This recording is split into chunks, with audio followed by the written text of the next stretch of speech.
Gustavo Lopez and Heili Alateng in the bantamweight division.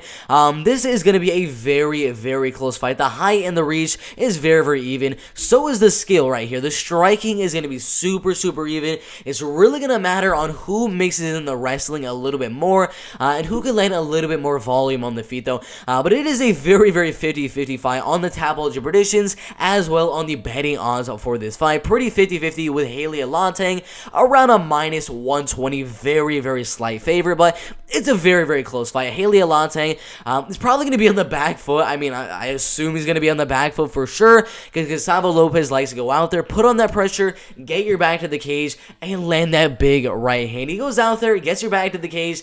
He can just throw some crazy, crazy shots, uppercuts, overhand rights, left hooks, right hooks. Just really, really powerful shots and looking for that knockout blow. Gustavo, his main way of winning, putting on that pressure, getting your back to the cage, throwing the big shots, and getting the knockout in the first or second round. Before joining the UFC, he was on a 2-fight first-round knockout streak over Jose Aldo and Joey Ruquitz. Jose Aldo, who was recently on Dana White's Contender Series just a couple of days ago. So he's got a lot of power, but he needs to use it, come forward, and throw.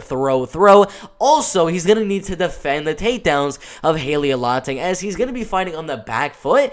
Usually when you're fighting on the back foot, Gustavo's going to be coming forward with those big shots. He could overextend a little bit. Heili goes down for the double leg takedown or gets the body lock and gets the trip.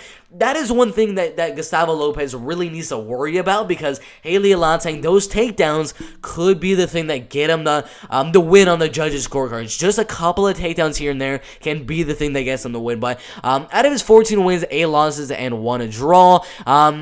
He has 4 knockout wins, 3 submission wins, and 7 decisions. I don't think he's going to finish Gustavo. Adrian Yanez knocked him out. Marab could not finish him. So many other guys couldn't really finish him. Yeah, John Castaneda, Andre Ewell. These are all very, very solid UFC caliber guys. And honestly, Heili Alateng and Gustavo Lopez, they're both pretty UFC caliber, but Heili Alateng isn't really the most powerful puncher, only like 4 or 3 knockouts in his career. So if we're going to see a knockout, it's going to be from Gustavo Lopez, getting Heili's back to the cage and throwing a big right hand and getting a knockout. But Heili needs to stay on the back foot, jab, 1-2, 1-2. Maybe a little bit of light case in the clinch, land some knees, and mixing the takedowns. But at range, when Gustavo's coming in, he usually likes to go for the left hook or the right hook and just circle onto the outside. But he likes to do these little flurries every now and then where he'll go for a jab, an uppercut, an overhand left, and then a straight left again. I mean, he does some very, very weird flurries. I'm not too sure what the exact punches he's doing on those flurries, but every now and then he does those flurries and ends them off with a takedown. That is going to be another weapon for Heili Alateng to definitely use right here, but he's definitely going to need to stay on the outside, stay on the back foot, keep on landing the left hook and right hook as he's coming in, maybe some leg kicks at range, mix it in the takedowns, and every now and then put those flurries together and land that right hand right down the pipe, which is very, very powerful. But it's a very, very close fight. I think the striking is going to be very, very even. Gustavo's going to land the more powerful punches.